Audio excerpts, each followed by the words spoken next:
Thank you for tuning in to Think Tech Friday. I'm your host, Attila Seres. And we're going to talk to Dr. David Young. Now, David Young is here with us here in the studio. He's a child ophthalmologist. And let's talk about this study that you brought up a little bit earlier, which was about eyes and video games. So first, thank you for joining us at the show. No, thank you for having me. Thank you. And thank you for having me on your last show ever in the entire universe, since this is the 21st and this may be the end of the world. So thank you very much. Well, according to David Eugene, we still have some time left, which is good. I hope he's right. At least we have another 50 minutes before we got to go. We have that, and hopefully I think things are going to get better. So let's talk about video games. And what does that mean? Tell me about this study. Now, even before talking about this study, because I know the way this show works is you like to have something new for the speaker to talk about. And Yao's kind of doing some research, and there was something new about video games and the eyes. Mm-hmm. But even before talking about that, I just want to talk about why this even matters to me. And mostly it's because, for what I do, so I'm a pediatric ophthalmologist. I'm a medical doctor. What is that? Tell me, what is an ophthalmologist? So I'm a medical doctor. I went to medical school here in Hawaii, John A. Bird's School of Medicine. I'm not going to tell you when I went, but it was here. And went away to what they call residency, where you do specialty training in some type of specialization in medicine. For instance, there are surgeons that do just surgery. There are pediatricians that specialize in kids. There are kind of family practitioners, psychiatrists, and then there are ophthalmologists. Ophthalmologists are medical doctors that specialize in the diseases of the eyes and of knowing how to help people with their vision. And if needed, we'll do surgery on the eyes, like cataract surgery, glaucoma surgery. What I do a lot of is something called strabismus surgery. So strabismus means where the eyes don't line up correctly. Here in Hawaii, it may be known as cock eye. Sometimes people say that they may know somebody who has cock eye, so meaning the eyes cross. That's something that I see a lot of, and or even where people have eyes that wander or drift apart. That's called strabismus. And so there is a type of surgery that can sometimes help with that. It's confusing because sometimes people think about strabismus, meaning a misalignment of the eye, and then they get confused with this idea of a lazy eye. So a lot of times people will come to see me because they say, hey, my uncle had lazy eye or something like that.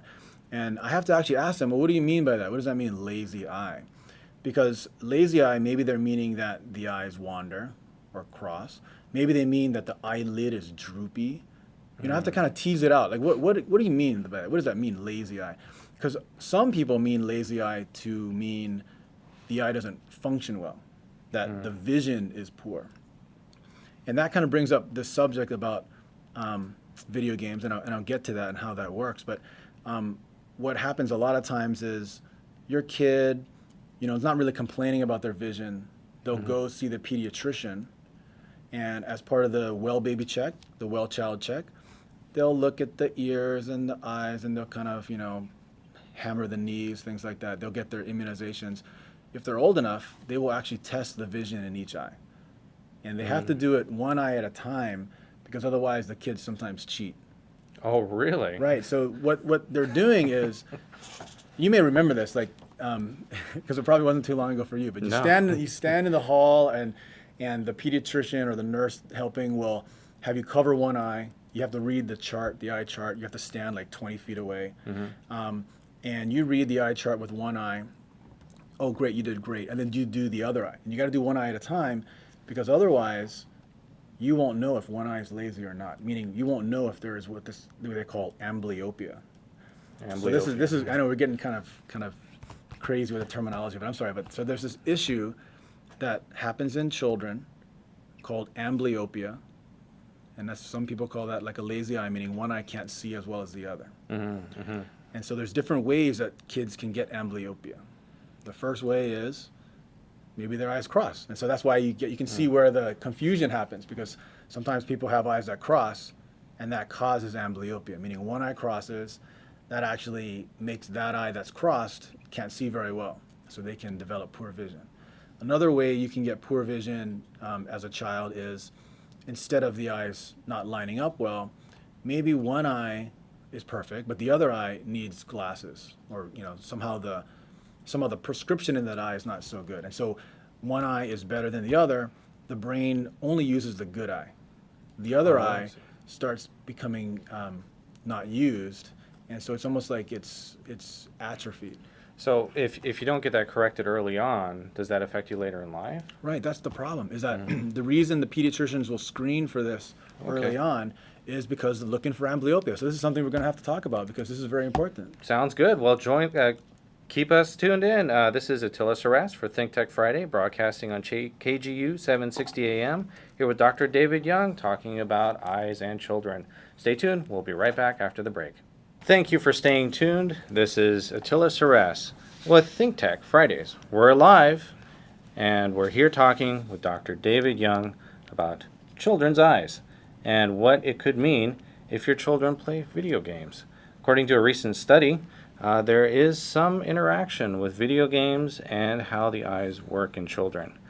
Where we last left the conversation, we were talking about the different types of disorders that children have, how we can have a lazy eye, or maybe not so much of a lazy eye, but one of them isn't working as well as they can. His job as an ophthalmologist is to detect these issues and find ways to correct them.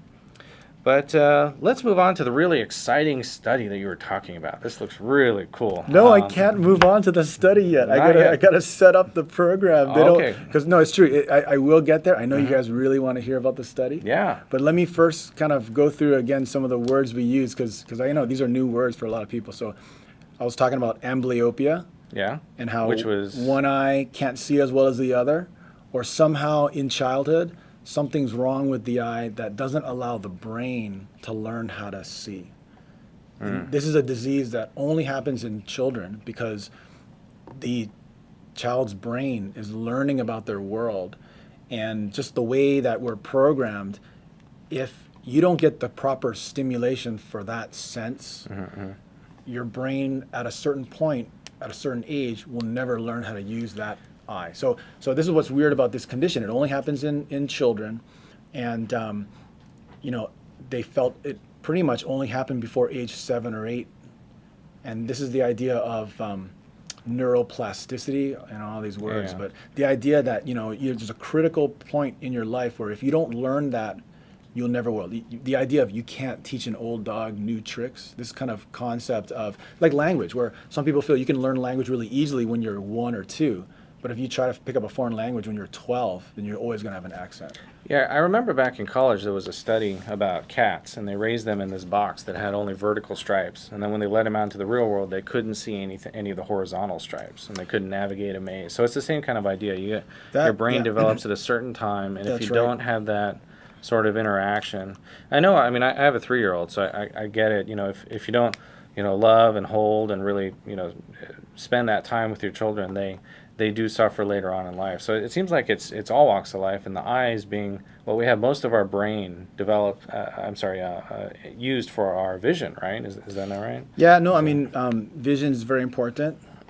I'm biased, but yes, it's very important. And, the story you told about the cats, that was the rated G version of what they did for the cats. Because what they did, actually, they did that in Harvard in the 60s, where they actually, when they were young, when they were born, they stitched one eye closed. And then they kind of didn't allow stimulation for that eye. And then later on, when the cat was older, they let the eye open, and they found that eye never learned how to see well because they missed that critical period. Oh, I see. And actually, it was so some of these, I don't want to get into the ethics of some of these studies done in the past. Well, they don't do them but anymore. No, they don't. But that was the idea. The idea was that there's a critical period, and vision is such an important sense that the critical period is actually very early in life. And so some of these cats, even if they did a study later where, they took an older cat, shut their eye for a year or two, let the eye open again, and no big deal, they could see fine. So it's only a disease in kids, this idea of amblyopia, the idea that the brain is learning how to see, and that if one eye can't see, then if you don't catch it early, it may be permanent. And so there's 3 kinds. There's that strabismic amblyopia, where the eyes cross. There's what I was talking about earlier, the refractive amblyopia, where maybe one eye needs glasses, but the other eye doesn't. And then the third way is what they call occlusive amblyopia, and that's what the cats had, right? They had an eye that was closed, couldn't see any light at all. And so that is the Occlusion. worst, occlusive amblyopia. Occlusion. I know that word occlusion. I seem to experience that a lot on the freeway. When I'm Occlusion, right. trying to drive. I got an occluded freeway on that H1 there. So, okay, so occluded amblyopia. Got That's it. right. Okay. So those are the three types. This brings us to this great study. And I'll say not so much great, but this kind of a interesting. Yeah. Okay, so it can be considered controversial because it involves video games, and that gets back to why I was talking about it. It's because a lot of times parents will ask me about video games, good, bad, and obviously it's not that simple. But so this study was done in Canada, and it came out this year. And what happened was this psychologist had 7 adults. These are adults now, but they had occlusive amblyopia in both eyes when they were children. They were born with cataracts. Oh, I see. So when both eyes had in the both cataracts. eyes. Okay. Yeah, so they had cataracts in both eyes. They had surgery early on. So, not bad vision, but not good vision, like kind of poor vision. This psychologist has been following them over time. So this psychologist took these 7 adults, and they had poor vision. She took them, trained them using 10 hours of training for Call of Duty. Call of Duty. They had them sit down, learn how to play Call of Duty, and they played Call of Duty for a month. Oh, really? They did 10 hours a week, and so after 40 hours of playing Call of Duty. Well, let's talk about Call of Duty. What Wait, is? no, you know what? I'm sorry. See, I don't play these games, so I don't know. Okay. So they Call of Duty was one of them. This study, they did Medal of Honor. Medal of Honor. But Yeah, that's sorry about that. Do you know this game? Well, I'm familiar with video games, and it sounds to me like this is one of those type of games where it's from a first-person shooter perspective. So it's as if you were standing there yourself with a gun. Right, and so I know this is part of the especially team. controversial because Yeah. of what happened last week in Connecticut. So I mean, again, I just want this to come out. This is science. I'm just talking about it scientifically. I'm not saying plus or minus about it. I just have to interpret it as a physician and then try to help my patients, see what they can do with this information. But anyway, Right. yes, first-person shooter. That's the way they would describe it.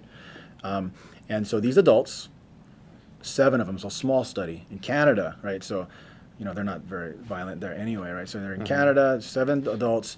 They found that there was a small improvement in vision from the stimulation. from the stimulation of 40 hours worth of first-person shooter game in patients who should not have been able to improve since they were past that time. They were already past the critical age where the brain should be flexible.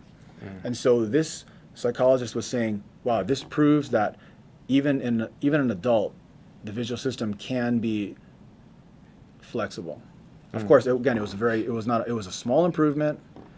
We don't even know if it's going to last, right? This study doesn't even look at that. The study just did, could there be any improvement? And there was a small improvement. And so it makes it difficult for me because then I've got gamer friends that are telling me, oh yeah, video games are good for the eyes. Video games have been proven to improve vision. And, it's hard for me to tell them no because there is data out there that that some of supports these it. Yeah. things, you do get better. I mean, but I try to tell them that maybe that's just practice. Maybe that's just like, you practice anything well enough or long enough, hard enough that you're going to get better at it. Maybe they could have seen better had they done some intense kind of work, not just the first-person shooter, but maybe something else. Maybe, Sim 2 or whatever. Something else. And, I actually have a story to share. But before I share my story, if you have a story to share about someone that you know whose eyes have improved due to using them in a different way, give us a call at 296-5467 and tell us all about it. Now, for my story it's my grandfather's still alive. He's in his late 80s, and he started getting into going online and emailing people and reading stuff on the internet some time ago, and at a very early age he actually fell on a loom back in the old country, and the loom punctured one of his eyes, and since then he's only had one functional eye. Well, lo and behold, after years of looking on the computer and sending lots of emails and reading about the news, all of a sudden one day the eye starts working. So you would consider it like a miracle, right? This much older man has spent lots of hours focusing on this computer screen. It's not a violent video game, but he got some sort of improvement out of it. So stories like that exist And here's where I'm going to have to unfortunately not accept your story as a scientist. I can't Yes. say that, this is not this is not randomized controlled study. So the power of the study, I could say, well, this study that I'm talking about only had 7 people. So therefore, again, it's not the most, the best study in the world. Same with your story, right? Who knows? Maybe his vision wasn't that bad anyway, but, got him out of the army or whatever. Who knows? We don't know. So some of these things, it's going to take more studies before I can tell my patients that, okay, their vision may be able to improve if they do certain video games. So I actually tell my patients that they shouldn't do a lot of video games. I tell them, really? yeah, because there's definitely, so what is known as far as the way the video games affect the eyes is, number one, their eyes can become more irritated. They don't blink I enough. see. There's actually warnings on the boxes. You can have seizures, right? So those are studies done in Japan where there is a higher rate of seizure disorder, kind of it being affected by video games. Not all of them, but some video games. Is that because they're staying up late at night doing it, or is it because of the actual flashing lights? So I don't know, but I mean, there is something where you have to be careful. So I tell people, don't play more than 1 hour a day. And then if you're going to play maybe 20 minutes and then take a break, go do something else. So, Okay. even there's a higher rate of obesity, there's a higher rate of attention disorder. And there were some studies, although not all studies, that felt that there is an increase in the amount of aggression in children when they're doing these games. And, again, this is kind of different than even what this study is that I was talking about. This study was done in adults. So I don't want people extrapolating from this study, oh, Dr. Young says that, first-person shooters is going to improve my vision. I mean, the judgment is not out yet. But it is interesting, so I wanted to kind of bring that up. So what we're talking about is adults who are level-headed, well-intentioned people. As we all are here in Hawaii. Yeah, and they can improve their vision. Well, we're going to talk a little bit more about that when we get back from the break. This is Attila Suresh for Think Tech Friday, broadcasting on KGU 760 AM, here with Dr. David Young, talking about your eyes. Stay with us. We'll be back after the break. This is Attila Suresh with KGU 760 AM for Think Tech Fridays. We're back in the conversation with Dr. David Young. We're talking about eyes, we're talking about children's eyes, and we're talking about how video games can change all that. If you have a story to share or you'd like to tell us about your situation, feel free to give us a call, 296-5467. Well, we were last talking about, where we last left off, we were talking about how some of these video games may make a difference if you're an adult, and if you are an adult and you're level-headed and you use video games responsibly, you may get a little bit of an improvement in your vision. Does that sound? Yeah, I want to clarify that. No, Okay. very good, very good. So, this is the hard part about studies that come out into the news is that it is confusing, and then sometimes a study will come out. A newscast will start talking about it, and there's a misconception about what that means. This study came out, therefore, video games are good for you, or video games are. Another one came out like that. Even the idea of like when somebody said like maybe a glass of wine might be good for you, and then yeah, a glass of wine is good for you. I mean, this kind of gets out of control. So this Classical music being good for your kids. exactly. Yeah. No, but it is good for your kids actually. It is. But no. So I think that this is what's the problem with some of the scientific studies that come out, and so and yet this did come out. There's this study. It wasn't in normal people. If you want to extrapolate, you can extrapolate this way. So here's this: if you had congenital cataracts in both eyes, and you had them taken out, and you had poor vision, and you played 40 hours worth of Medal of Honor, you may, because not all of them did, but you may get a slight increase in your vision. We don't know if that would be long-lasting. We don't know if it had to be a first-person shooter game. Yeah, it could have been a screensaver. We don't know That anything. would've been great, yeah. Maybe it just was you were actually concentrating on something for a while. Maybe you actually, so that's the hard thing about these studies. It was a well put together study, but it's a small study. It was a unique type of population. And so I don't want people to think that, Dr. Young is saying video games are good for the eyes, because I actually don't. And like I said, I try to keep my patients from playing a lot of video games. There definitely is proof that it makes the eyes more irritated. A lot of patients will come see me where the mom and dad are concerned because the kid's blinking all the time. I don't know what's going on. Is it just like a behavior? What's going on? He keeps blinking all the time. And a lot of times it's because the eye's irritated. They're either watching TV or playing these video games. They're just staring at it. And they're staring at it, and the eyes kind of get a little dry. Maybe there's some allergies going on from the mangoes or whatnot. And then they start blinking a lot. And then it becomes like a habit. And it can seem kind of troublesome. So I tell people, stop the video games. Maybe reduce the amount of TV, and sometimes even just by doing nothing, it can get better. Sometimes we use allergy drops or different things. Anyway, that's kind of off the subject. But the idea, though, that video games, it's not totally benign. Well, is there an interaction with our mental attitude towards these things? Like, for example, if someone is expecting their eyes to get better from concentrating on lots of moving things on a screen, then maybe the body has the ability to heal itself in some way. Right. I mean, when I cut myself, my body heals. I mean, is there a way to? I do think that that's a with the good eyes? way to look at this, in that this isn't just kind of giving a blanket video games good for eyes. It's saying that, because those are some of the measures that were tested. Contrast sensitivity, meaning differentiating shades of gray. And yeah, in these these kind of first-person shooter games, that my understanding is that's what you're doing. You're searching the screen. You're looking for subtle findings to know your target. They showed that your ability to see movements was a little bit better. So these things actually did improve. So if anything, it just tells me that, and my dad taught me this a long time ago, just if you practice, you'll get better. And so in this case, I feel like it's focused practice on what you're then going to be tested on. And so I don't think there's anything specifically good about the first-person shooter games, except that when they tested some of these visual functions, that was what they were practicing.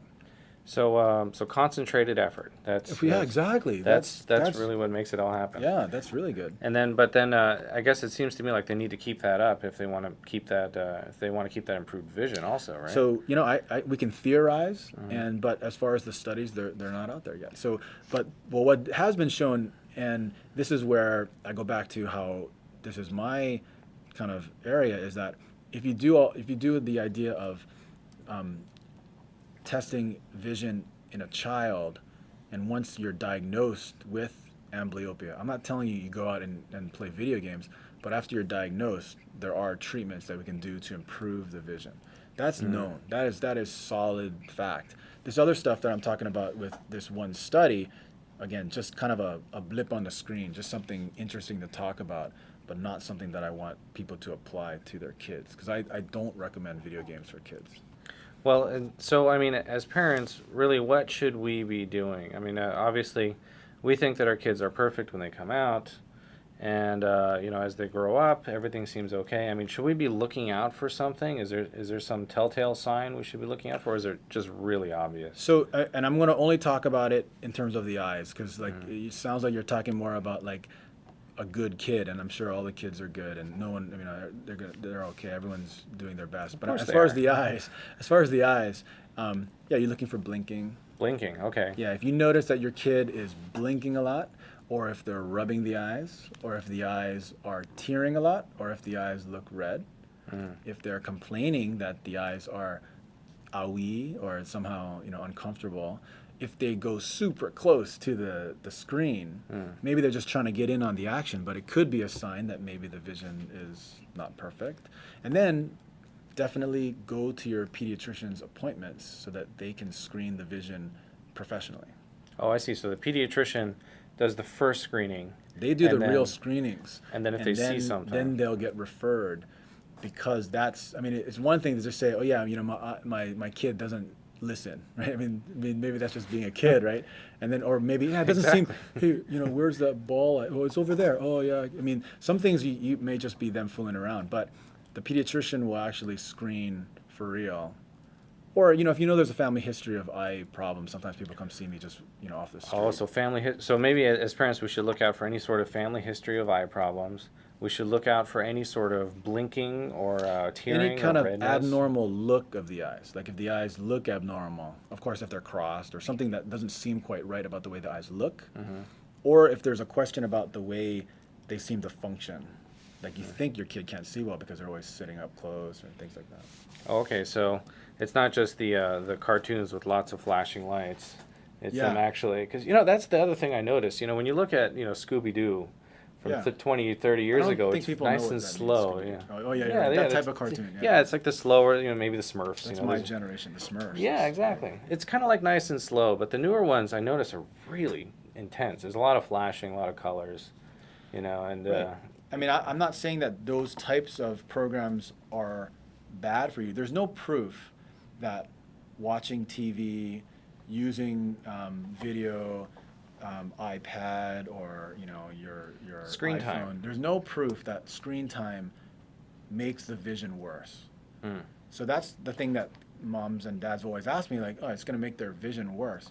There's no proof. I mean, it can make it irritated, but there's nothing that says that, yeah, your kid's guaranteed to get glasses because they watched TV or because they did the computer time. So that's hard. I mean, the kids are always smiling when I say something like that, but I do tell people to take a break. I try not to have them do more than an hour. But you will need glasses if you say do a lot under poor lighting, or is there anything where we should leave the lights on in the room So when there we're are watching theories, TV? right? Yeah. So that's the thing, and I can go with that. It's like there are theories that intense and long near activity, dim light, things like that, that may influence, and that's what we're kind of taught as lay people, and so I have to kind of at least say that that's a theory, but it hasn't been proven. I mean, I know, same anecdotal. You're talking about about your relative who had that, the poor eye and got better. Yeah. Anecdotally, I had friends in medical school where they didn't need glasses, and then they went to medical school, and then now they all need glasses. And same with So law medical school causes Right, exactly. Right. So this idea, there's something about using the eyes too much, therefore you've damaged your eyes. There's no proof that by using the eyes, you're damaging your eyes. But again, we got to always qualify that. We don't know everything. I'm just going to say though that there's no proof. So we just have a bunch of anecdotal evidence. So Right. cheap sunglasses, we don't know. yeah, but I would low say that light, you yeah. want to make sure the sunglasses are UV protected. Right. So, one thing I did want to say too about the video games in children. Not only is there the warning about the seizure, and of course, like I said about the pediatrics, they're saying that it may cause aggression and obesity and attention deficit.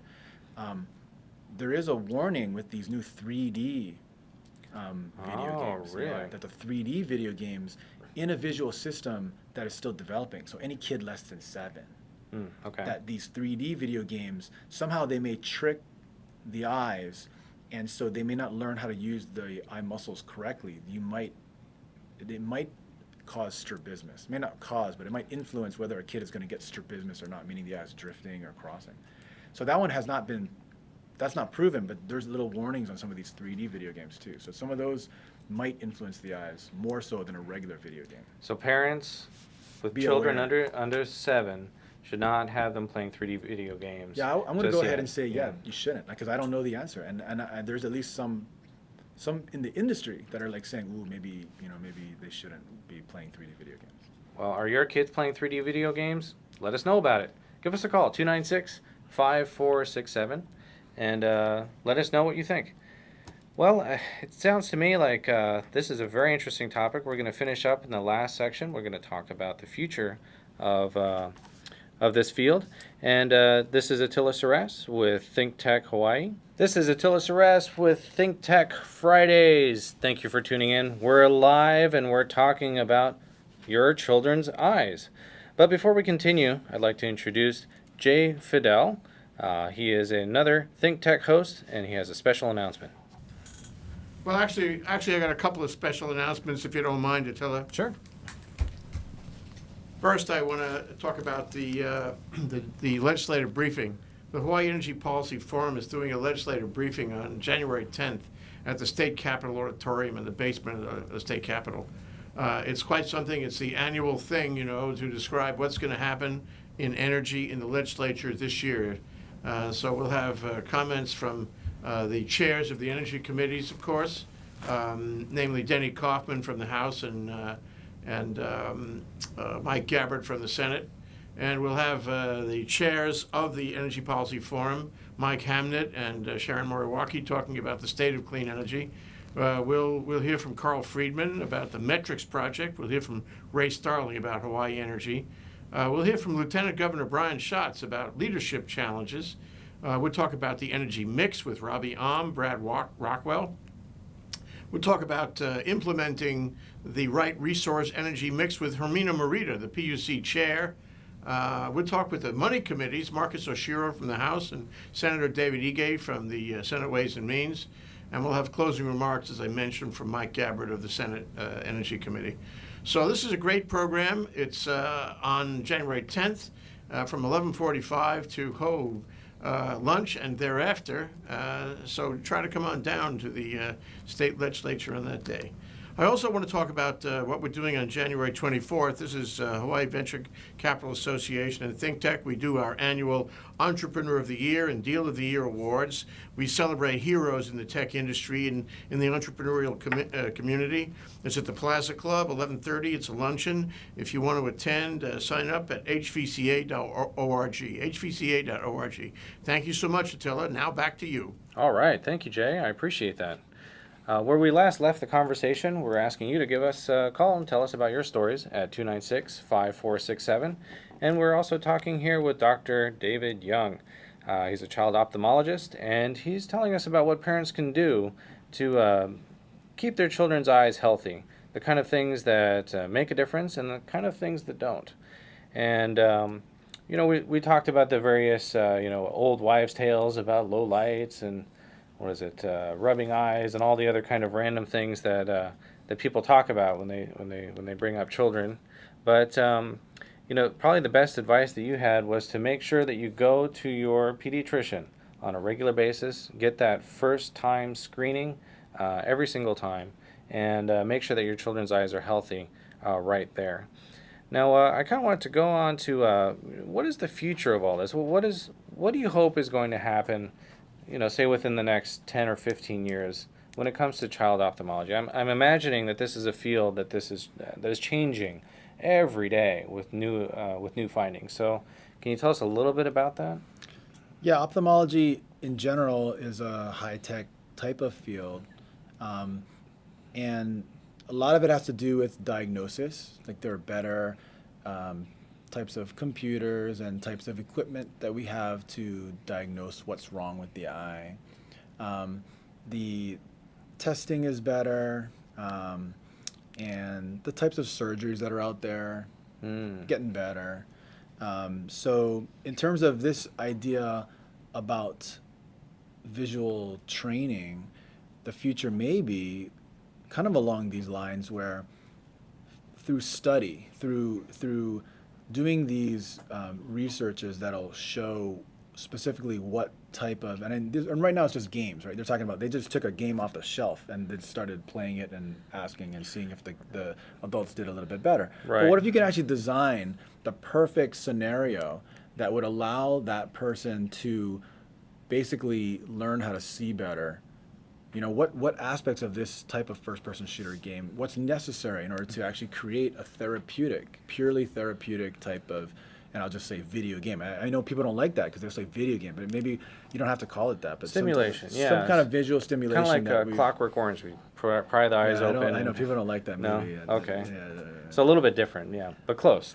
The idea, though, idea, right? But you're right. That's kind of scary, though. The idea of programming and showing people what they can look at, and but so that might be the future to fine tune what type of environment would be best. And right now, I can't say, like, I don't know specifically. There's just not enough data out there.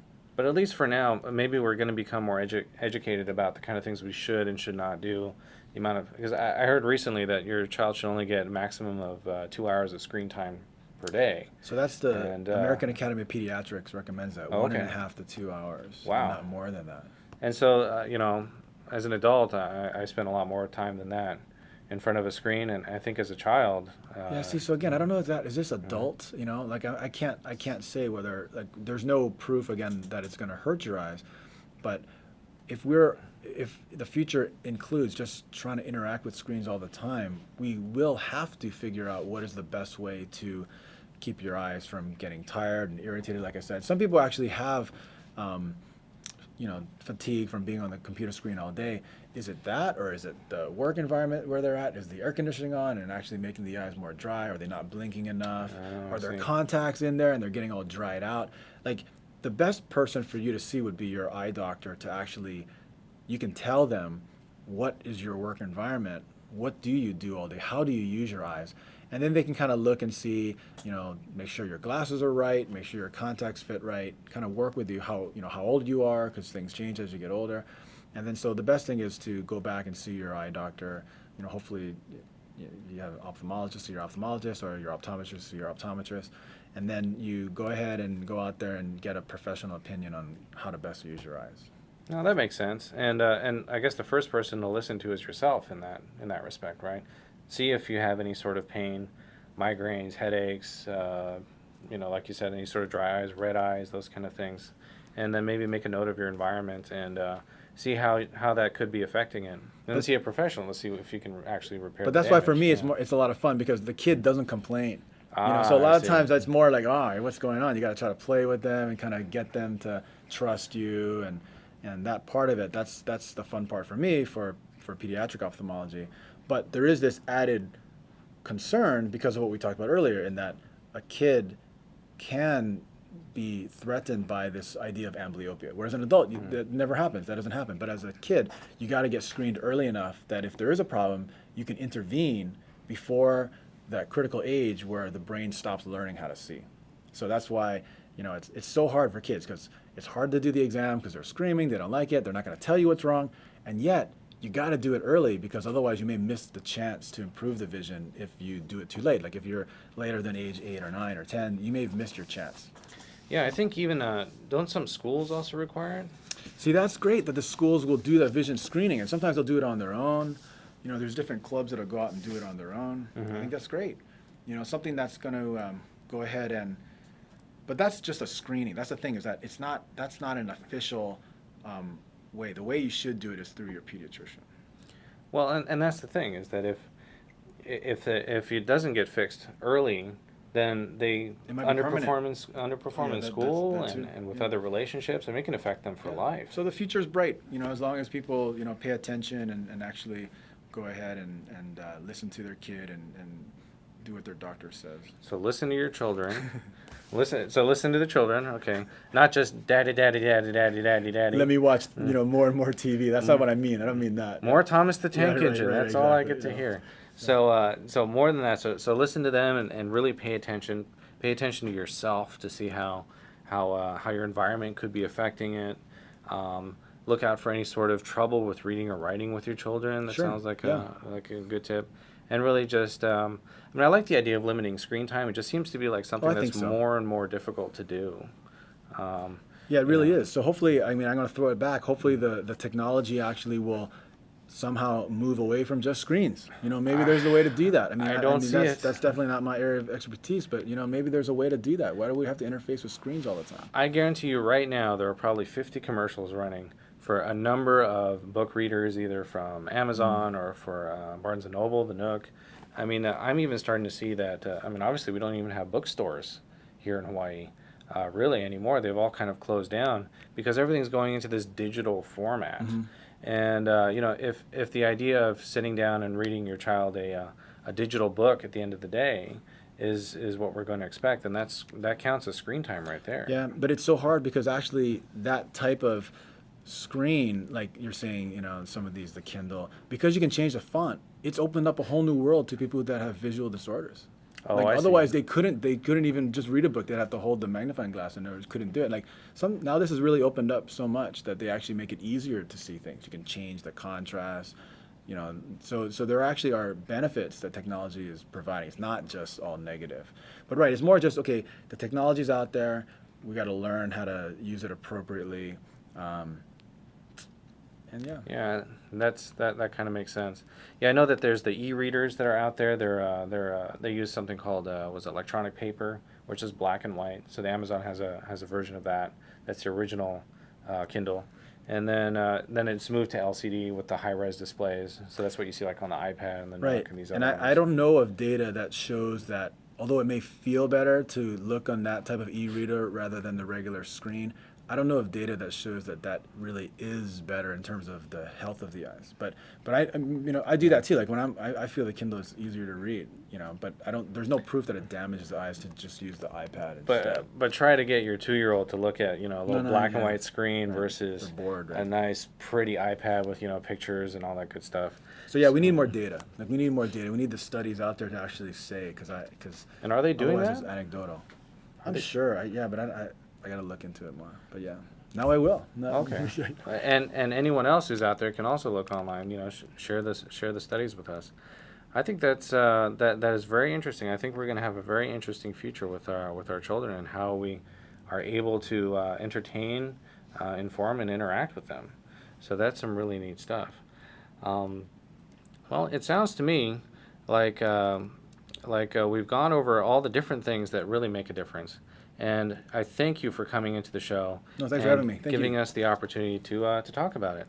So, thank you to our chief engineer, Jack Waters, account manager, Patrick Leonard, and our board operator is Leah Rodriguez. And thank you, the listener. Your ears are what fuel the show.